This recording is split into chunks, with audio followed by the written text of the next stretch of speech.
Integration apply करूँ तो एक कांस्टेंट टर्म है 20 बाहर, तो 0 to 2 पाई।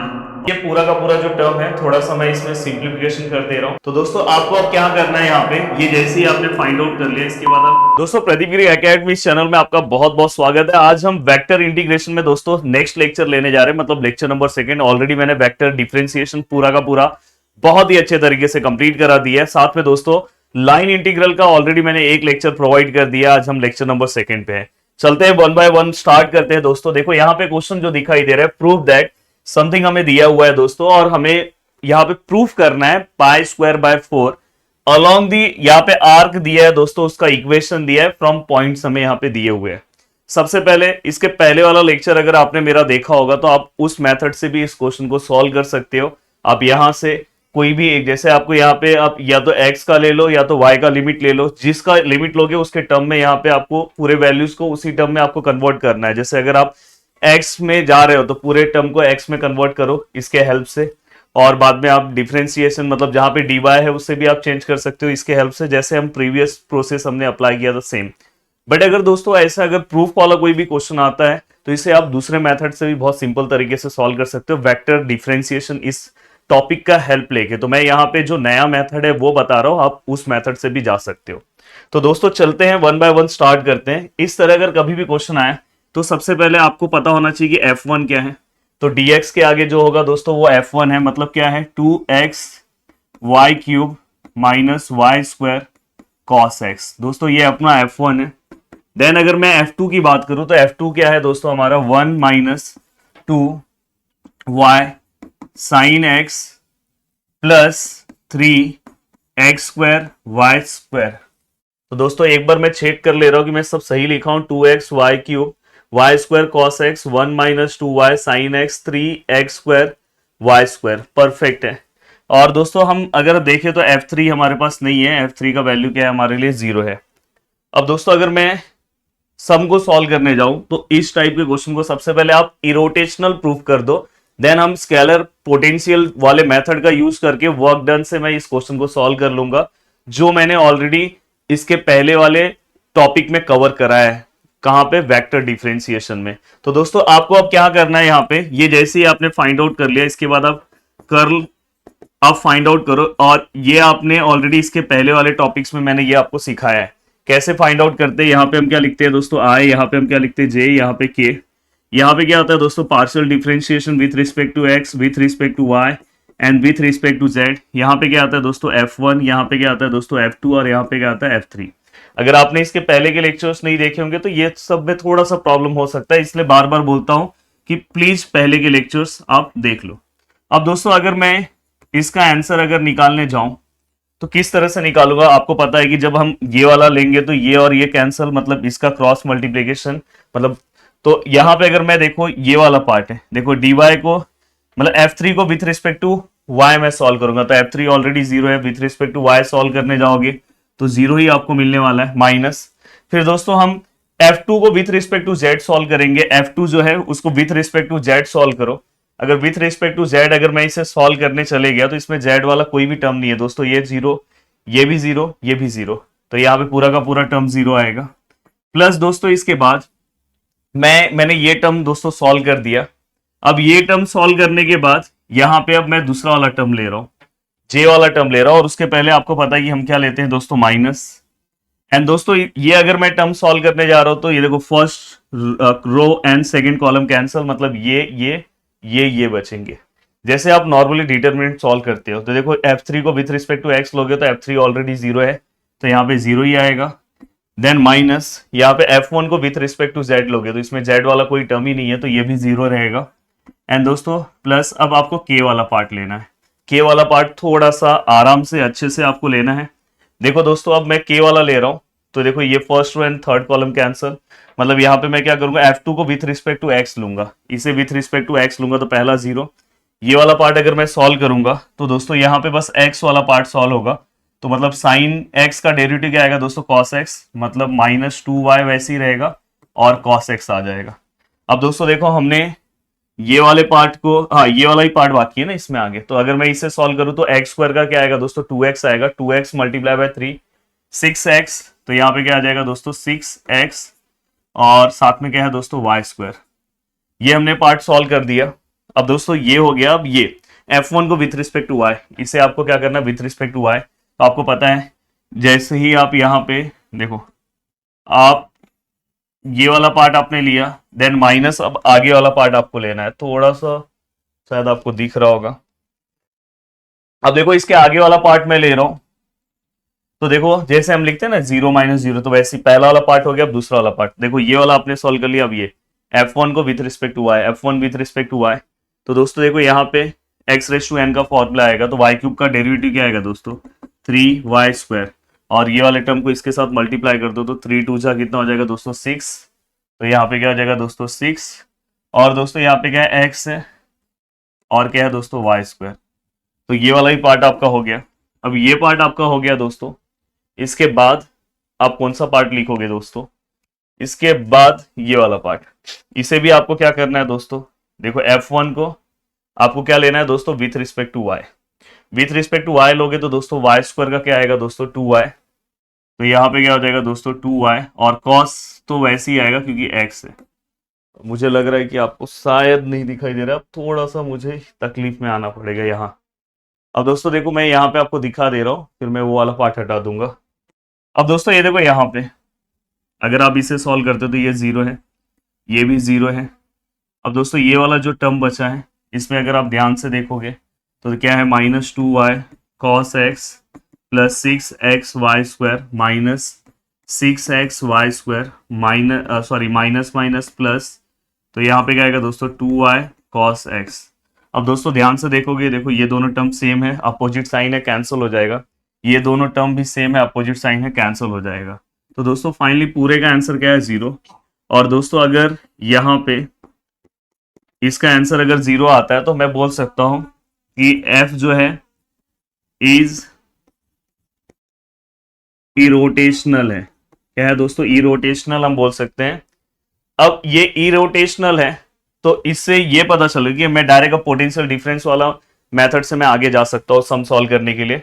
तो दोस्तों अब इसके आगे आप किस तरह से सम को सॉल्व करोगे, आपको मैंने उसमें बताया था कि हम ऐसे लेते थे, और यहाँ पे हम क्या लेते थे दोस्तों f1 dx, f2 dy and f3 dz, इस तरह से हम लेते थे।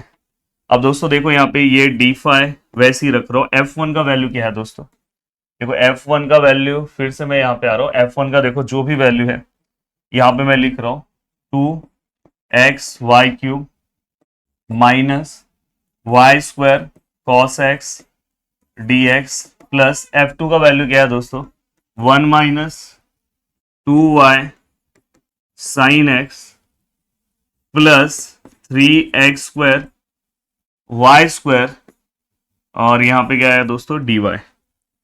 तो ये हमने पूरा का पूरा पार्ट लिख दिया। dz का पार्ट मैं इसलिए नहीं लिख रहा हूँ क्योंकि f3 हमारा 0 है, तो वो dz 0 ही हो जाएगा। अब दोस्तों ये होने के बाद नेक्स्ट स्टेप एक बार चेक कर लो कि आपने सब सही लिखा है कि नहीं। हाँ परफेक्ट है। अब दोस्तों इसके बाद नेक्स्ट स्टेप में अगर आप आगे जाते हो तो एक नेक्स्ट स्टेप में ये अपने को d हटाना है। अगर समझो ये डेरिवेटिव हटाना है तो दोनों साइड आप इंटीग्रेशन ले लो। अगर मैं दोनों साइड इंटीग्रेशन लेता हूं, taking integration on both side, तो यहाँ पे क्या हो जाएगा दोस्तों 5, और यहाँ पे इंटीग्रेशन आ जाएगा। अब देखो यहाँ पे क्या आ जाएगा 2xy³ minus y² cos x dx, यहाँ पे क्या 1 minus 2y sin x plus 3x² y² dy। अब दोस्तों अगर मुझे फाई का आंसर लिखना है तो मुझे इसका इंटीग्रेशन निकालना होगा, और इसका इंटीग्रेशन काफी डिफिकल्ट है। अगर आप अपने बुक्स में देखोगे तो बहुत ही कॉम्प्लिकेटेड स्टेप्स में लिखा है, पर मैंने बहुत इजी आपको बताया था। मैंने क्या बताया था कि आप क्या करो, रफली इसका इंटीग्रेशन निकालो। देखो दोस्तों अगर ये विथ रिस्पेक्ट टू dy है ना, तो आप dx है ना, तो आप वहां पे y वाले टर्म को कांस्टेंट समझ लो। तो इसमें देखो y वाला मतलब यहाँ पे 2y³ कांस्टेंट है, इसमें बस x का इंटीग्रेशन क्या आएगा दोस्तों x²/2। देन इसके बाद अगर मैं यहाँ पे बात करूं तो इसमें दोस्तों बस y² यहाँ पे कांस्टेंट है, तो यहाँ पे cos का इंटीग्रेशन क्या आएगा दोस्तों, cos का इंटीग्रेशन साइन आता है, याद रखना cos का प्लस साइन इंटीग्रेशन आता है। अब ये पार्ट होने के बाद दोस्तों आगे के पार्ट पे आ रहा हूँ। 1 का इंटीग्रेशन क्या आएगा दोस्तों y, अब यहाँ पे x कांस्टेंट हो जाएंगे। तो यहाँ पे दोस्तों अगर मैं निकालने की कोशिश करूँ, देखो नीचे ले रहा हूँ माइनस टू वाई का क्या आ जाएगा दोस्तों, इंटीग्रेशन 1 आएगा, और साइन का तो साइन एक्स वैसे ही रहेगा। अब दोस्तों यहाँ पे सॉरी वाई का इंटीग्रेशन 1 बोल रहा हूं, तो वाई का इंटीग्रेशन क्या आएगा दोस्तों, वाई स्क्वायर बाय 2, मैं वाई का डेरिवेटिव अप्लाई कर दिया था। देन इसके बाद यहाँ पे साइन का क्या आएगा दोस्तों, साइन तो कांस्टेंट है, एक्स है, तो ध्यान रखना कभी भी इंटीग्रेशन अप्लाई करते टाइम डेरिवेटिव मत अप्लाई करना। अब यहाँ पे नेक्स्ट है, इसके आगे का स्टेप अगर आप अप्लाई कर रहे हो तो दोस्तों देखो ये 3 तो ऐसे ही रहेगा, और यहाँ पे देखो एक्स स्क्वायर भी ऐसे ही रहेगा, कांस्टेंट है, और अगर यहाँ पे वाई स्क्वायर जो है दोस्तों, वाई स्क्वायर का इंटीग्रेशन क्या आएगा, वाई क्यूब बाय 3। अब दोस्तों ये पूरा का पूरा जो टर्म है, थोड़ा सा मैं इसमें सिंप्लीफिकेशन कर दे रहा हूं। सिंप्लीफिकेशन मतलब देखो ये और ये कैंसिल हो गए, ये और ये कैंसिल हो गए, ये और ये कैंसिल हो गए, तो दोस्तों यहाँ पे क्या बचा, y cube x square, y square sine x plus y minus y square sine x plus x square y cube. अगर आप यहाँ पे ध्यान दोगे तो जो रिपीटेड है उसे आपको 1 टाइम लिखना है, तो अगर आप ध्यान दोगे तो ये दोनों टर्म 1 टाइम आपको लिखना चाहिए, और ये y सिंगल है, ये एक टर्म आएगा, और दोस्तों इसके बाद ये देखो ये दोनों भी रिपीटेड है, एक्स स्क्वायर है, यहाँ पे एक्स स्क्वायर वाई क्यूब। तो देखो मैं यहाँ पे इसका डायरेक्ट इंटीग्रेशन कैसे लिख रहा हूँ, इसके बाद ये सब काम आप रफ में करना, डायरेक्ट आप लिख देना एक्स स्क्वायर वाई क्यूब।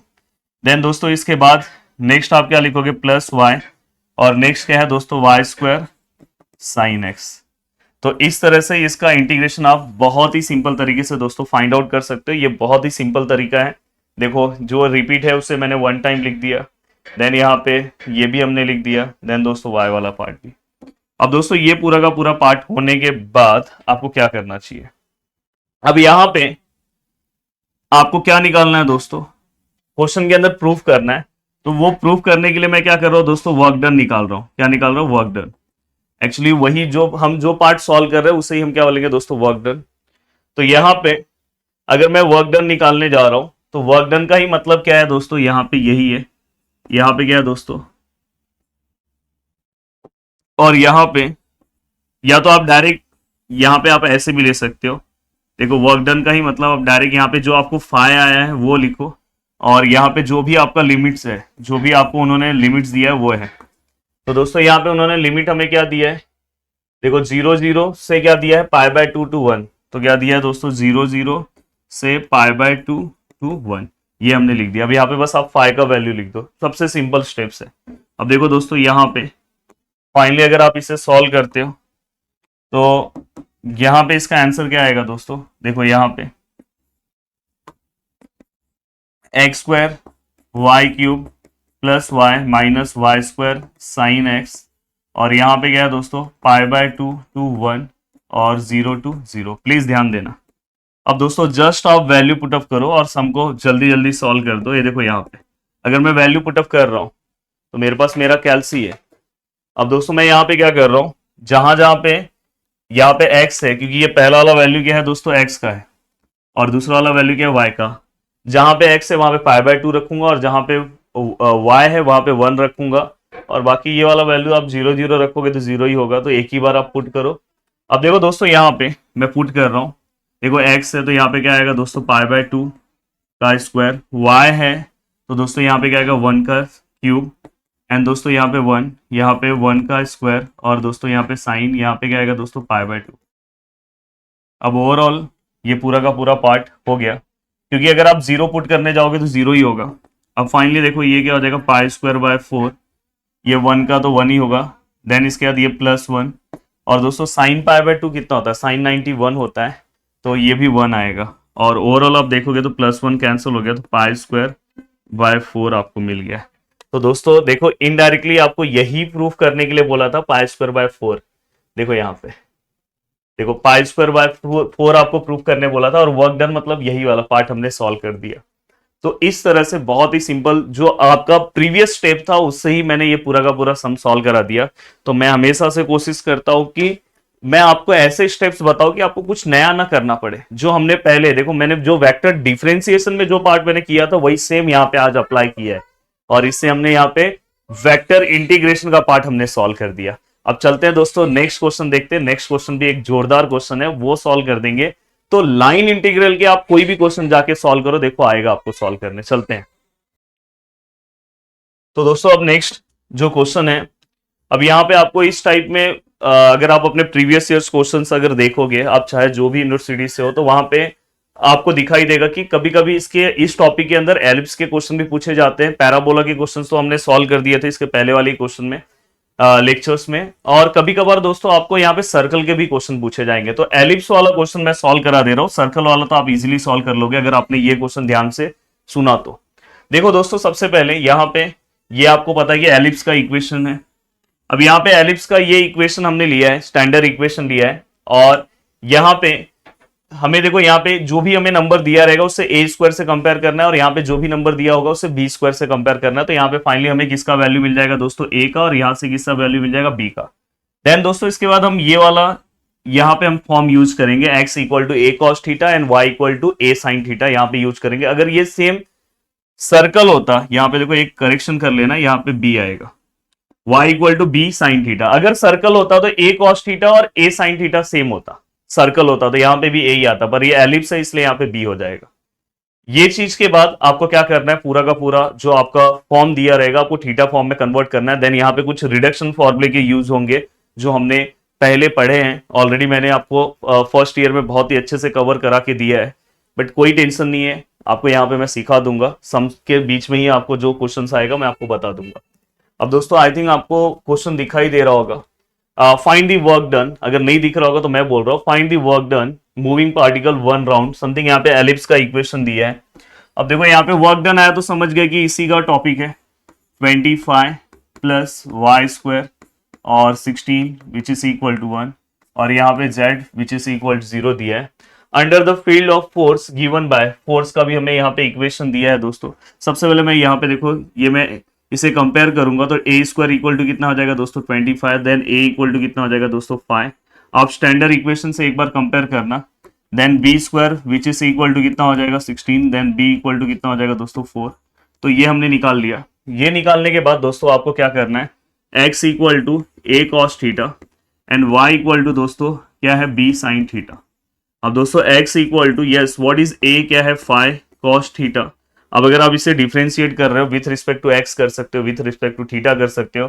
अगर सपोज मैं विथ रिस्पेक्ट टू थीटा कर रहा हूँ तो यहाँ पे क्या आएगा दोस्तों, D x by d theta, और ये 5 कॉस थीटा का डेरिवेटिव क्या आएगा दोस्तों साइन थीटा बट माइनस में, then d x which is equal to -5 sine theta d theta. तो ये हमने पूरा का पूरा पार्ट लिखा। सेम यहाँ पे क्या आएगा दोस्तों, यहाँ पे अगर आप डिफरेंशिएट करोगे तो d y by d theta which is equal to, yes पहले आप b का वैल्यू रखो, y इक्वल टू b का वैल्यू क्या आएगा दोस्तों 4, यहाँ पे क्या आएगा दोस्तों साइन थीटा, देन यहाँ पे क्या आएगा दोस्तों d y by d theta which is equal to 4।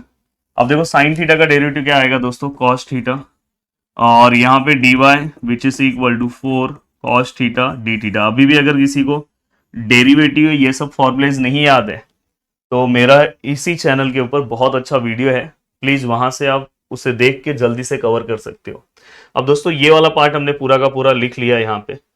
अब यहाँ पे नेक्स्ट पार्ट आपको पता है जो आपका f दिया है, क्या दिया है दोस्तों 2x minus y plus Z, और यहाँ पे क्या है दोस्तों i plus x plus y minus z square, और यहाँ पे क्या है दोस्तों j, एंड दोस्तों यहाँ पे क्या है 3x माइनस 2y और plus 4z which is equal to k। एक बार अच्छे से फिर से मैं क्वेश्चन को चेक कर ले रहा हूं। देखो 2x minus y plus z, x plus y minus z square, 3x minus 2y plus 4z equal to k, minus plus plus minus minus plus, yes perfect. अब दोस्तों इसके अंदर इन्होंने एक और क्वेश्चन पूछा है, फील्ड कंजर्वेटिव है कि नहीं है, तो बस मैं वर्क डन निकाल दूंगा। कंजर्वेटिव वाला पार्ट तो आपको मैंने सिखाया है, जैसे मैंने इरोटेशनल कराया वैसे सेम आपको चेक करना है, तो ये मैंने आपको बताया है। अब दोस्तों यहाँ पे ये पूरा का पूरा पार्ट हो गया। अब ये पार्ट होने के बाद हाँ यहाँ पे एक पार्ट हमने नहीं लिया, जेड वाला पार्ट। तो दोस्तों जेड इक्वल टू अपने को दिया है, डायरेक्ट उन्होंने जेड इक्वल टू 0 दिया है, तो d z which is equal to भी क्या आएगा दोस्तों 0। अगर मैं इसका डेरिवेटिव लूंगा तो 0 ही आएगा। अब दोस्तों यहाँ पे अब मैं वर्क डन लूंगा, समझो मैंने वर्क डन लिया, और आपको पता है कि यहाँ पे एफ और यहाँ पे क्या डी आर दोनों का डॉट प्रोडक्ट आता है। तो दोस्तों यहाँ पे और इसी का मतलब क्या होता है, एफ वन डी एक्स क्या होगा, एफ टू डी वाई और एफ थ्री डी जेड, और समथिंग यहाँ पे जो भी लिमिट्स होंगे वो हमें लेने हैं। अब दोस्तों यहाँ पे हाँ एक और चीज याद रखना कि जब भी अगर आप एलिप्स ले रहे हो तो आपका जो थीटा का वैल्यू आएगा 0 to 2 पाई आएगा, पूरा रोटेट होगा 0 to 2 पाई। सर्कल लोगे तो थीटा का वैल्यू 0 to 2 पाई आएगा। तो दोस्तों अब देखो मैं यहाँ पे मैं वैल्यू ले रहा हूँ 0 to 2 पाई। क्यों ले रहा हूँ, समझ गए, थीटा का वैल्यू है। अगर ये थीटा का वैल्यू तो अंदर सभी टर्म थीटा में होने चाहिए। अब देखो F1 का वैल्यू लिख रहा हूँ, तो अभी नहीं ले रहा हूँ, थोड़ी देर के बाद लेता हूँ, अभी सी रखता हूँ, बाद में लेता हूँ। जैसे ही थीटा में कन्वर्ट करूंगा, अब देखो F1 का वैल्यू क्या है, 2x minus y plus Z, और यहाँ पे क्या आएगा दोस्तों dx। F2 क्या है दोस्तों, x plus y minus z square, और दोस्तों इसके बाद F3 क्या है दोस्तों, 3x minus 2y plus 4z, और यहाँ पे dz। हाँ अब देखो यहाँ पे 2x minus y plus z, x plus y minus z square, 3x minus 2y plus 4z dz। अब दोस्तों यहाँ पे आपको जो जो आपने वैल्यूज निकाले यहाँ पे आपको पुट ऑफ करना है। देखो सबसे पहले यहाँ पे देखो मैं लिमिट ले रहा हूँ 0 to 2 पाई। क्यों ले रहा हूँ वो भी आपको पता होना चाहिए। एलिप्स और सर्कल पे आपको लिमिट 0 to 2 पाई लेना है। यहाँ पे देखो 2 है, एक्स का वैल्यू क्या है दोस्तों, वैल्यू ऑफ एक्स क्या है, अगर आप ध्यान से देखो x equal to 5 cos theta है, तो यहाँ पे देखो 5 cos थीटा लिख रहा हूँ, माइनस वाई का वैल्यू कितना है दोस्तों 4 sin थीटा, और दोस्तों इसके बाद यहाँ पे z का वैल्यू क्या है दोस्तों, प्लस जेड 0 है, और यहाँ dx का वैल्यू क्या है दोस्तों, माइनस 5 sin थीटा और डी थीटा। अब दोस्तों यहाँ पे मल्टीप्लीकेशन है तो आप इसे मल्टीप्लीकेशन फॉर्म में रखो, देन प्लस, अब देखो x का वैल्यू क्या है दोस्तों 5 cos थीटा, बाद में दोस्तों प्लस y का वैल्यू क्या है दोस्तों 4 sin थीटा, और माइनस यहाँ पे देखो जेड स्क्वायर है मतलब 0 ही आएगा, और dy का वैल्यू क्या है दोस्तों 4 cos थीटा डी थीटा। देखो मैंने सभी वैल्यूज लिख दिए। अब एक और पार्ट अपना बाकी है दोस्तों, चाहिए तो मैं इस वाले पार्ट को, दिखाई दे रहा है आपको, हाँ तो चलेगा, मैं यहीं पे लिखता हूँ। अब देखो दोस्तों यहाँ पे प्लस, यहाँ पे 3, एक्स का वैल्यू क्या आएगा दोस्तों, देखो ये देखो dz का वैल्यू अपने को पता है कि 0 आने वाला है, आपको पता है ना, ये देखो dz 0 है, तो अगर dz 0 है तो ये पूरा टर्म 0 हो जाएगा। तो मैं बिना मतलब का आपको लिखने की भी जरूरत नहीं है, आप यहीं तक लिखो। अब आपने यहां तक का पार्ट लिखा है, बस इसको सही सलामत क्वेश्चन तक सॉल्व कर दो तो गड़बड़ नहीं होगा। देखो 0 to 2 पाई। अब देखो दोस्तों ये 25 मत समझना, यहाँ पे बीच में पॉइंट है, पहले अंदर वाले पार्ट को अच्छे से कर लो। देखो ये क्या हो जाएगा 5 2 10, ये क्या हो जाएगा दोस्तों cos थीटा, ये क्या हो जाएगा 4 sin थीटा, और यहाँ पे क्या है दोस्तों minus 5 sin theta d theta. अब देखो दोस्तों इसके बाद ये वाला पार्ट, यहाँ पे क्या है दोस्तों 5 cos theta plus 4 sin theta, और यहाँ पे क्या आएगा दोस्तों 4 cos थीटा, और यहाँ पे क्या है दोस्तों डी थीटा। अब अगर मैं इसे सॉल्व करने की कोशिश करूँ, देखो 0 to यहाँ पे क्या है दोस्तों 2 पाई। अब देखो ये वाला पार्ट अगर आप अंदर मल्टीप्लाई कर रहे हो तो यहाँ पे क्या आएगा दोस्तों -50, यहाँ पे साइन इंटू कॉस, तो यहाँ पे क्या आएगा दोस्तों साइन थीटा इंटू यहाँ पे क्या आएगा दोस्तों कॉस थीटा। देखो ये माइनस माइनस प्लस हो जाएगा, तो 4 5 का कितना आएगा दोस्तों 20, और साइन इंटू साइन यहाँ पे क्या हो जाएगा दोस्तों साइन स्क्वायर थीटा और डी थीटा। देखो डी थीटा मैं चाह रहा हूँ कि एक ही साथ बाहर ले लूँ, तो डी थीटा अभी नहीं ले रहा हूँ। अब ये होने के बाद दोस्तों प्लस, अब देखो ये वाले पार्ट में देखो 5 4 का कितना होगा दोस्तों 20, cos into cos, cos square theta, मेरा पूरा ध्यान बोर्ड की ओर है, 5 4 जा 16, यहाँ पे क्या आएगा दोस्तों साइन थीटा, और यहाँ पे क्या आएगा दोस्तों कॉस थीटा।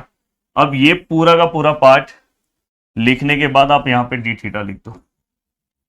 अब ये होने के बाद आपको आगे क्या करना चाहिए, ये होने के बाद दोस्तों आपको आगे सम को सॉल्व करते टाइम अगर आप ध्यान से देखोगे तो देखो ये साइन थीटा और कॉस थीटा, ये भी sine theta cos theta same है, तो मतलब इसके नंबर्स को हम कैलकुलेट कर सकते हैं अगर पीछे का सरनेम सेम है। मैं इसे सरनेम बोलता हूँ, तो माइनस प्लस आप अपने कैलसी में करोगे तो -34 आएगा। तो दोस्तों ये देखो ये 0 2 पाई -34 साइन थीटा, यहाँ पे क्या है दोस्तों कॉस थीटा। और अगर आप ये दोनों को कैलकुलेट करोगे तो ये दोनों प्लस नहीं होंगे, बट दोस्तों दोनों में कुछ कॉमन है, 20 कॉमन है। अगर मैं बाहर लेता हूं तो अंदर क्या बचेगा दोस्तों साइन स्क्वायर थीटा, और क्या बचेगा दोस्तों कॉस स्क्वायर थीटा। और ये पूरा का पूरा पार्ट होने के साथ पीछे क्या आएगा दोस्तों डी थीटा। अब यहाँ पे 0 to 2 पाई, यहाँ पे -34, यहाँ पे क्या आएगा दोस्तों sine theta cos theta plus यहाँ पे 20। आपको आइडेंटिटी पता है तो इसका आंसर 1 हो जाएगा। और यहाँ पे डी थीटा आपको पता होना चाहिए कि साइन स्क्वायर थीटा हम 10th क्लास में पढ़े हैं, sine square theta plus cos square theta equal to 1 होता है। अब दोस्तों यहाँ पे अगर मैं बेसिक इंटीग्रेशन अप्लाई करूँ, देखो 0 to 2 पाई, यहाँ पे देखो -34 बाहर लूँ, ये क्या हो गया साइन थीटा, और ये क्या हो गया दोस्तों कॉस थीटा, और यहाँ पे डी थीटा।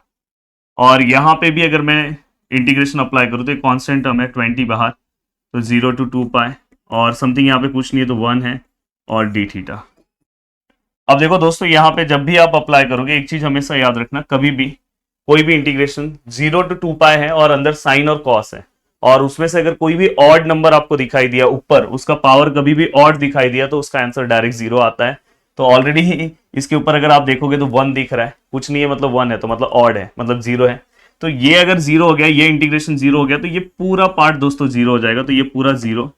अब ये 20 ऐसे ही है। 1 का अगर मैं इंटीग्रेशन निकालूं तो क्या आएगा दोस्तों थीटा, जैसे x का 1 का इंटीग्रेशन क्या आएगा दोस्तों, 1 का इंटीग्रेशन अगर x के टर्म में रहा तो x आता है, तो वैसे यहाँ पे थीटा आया। और यहाँ पे क्या लिमिट है 0 to 2 पाई, और दोस्तों यहाँ पे देखो 20 है, अगर मैं अप्लाई करूँ तो ये देखो यहाँ पे 2 पाई, और माइनस यहाँ पे क्या आएगा दोस्तों 0, तो यहाँ पे फाइनली 20, 2 पाई माइनस 0 कितना होगा 2 पाई, तो फाइनली दोस्तों यहाँ पे क्या है 40 पाई।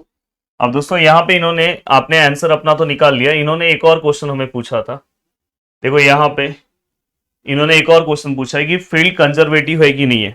तो देखो एक तो आपके पास मेथड है, आप उस मेथड से जा सकते हो जो मैंने बोला कि प्रीवियस मेथड है, बट यहाँ पे आपने ऑलरेडी अगर वर्क डन निकाल दिया, अगर वर्क डन का आंसर दोस्तों 0 आया रहता तो आपका फील्ड जो है वो कंजर्वेटिव होता, बट यहाँ पे आंसर 0 नहीं आया, इसलिए आपका फील्ड जो है वो कंजर्वेटिव नहीं है। तो आप लास्ट में लिख सकते हो here work done is not 0 and therefore the given field is not conservative. इस तरह से आप लिख सकते हो। दोस्तों वीडियो को देखने के लिए दिल से थैंक यू सो मच दोस्तों, मिलते हैं नेक्स्ट लेक्चर में। बाय बाय, टेक केयर, जय हिंद दोस्तों।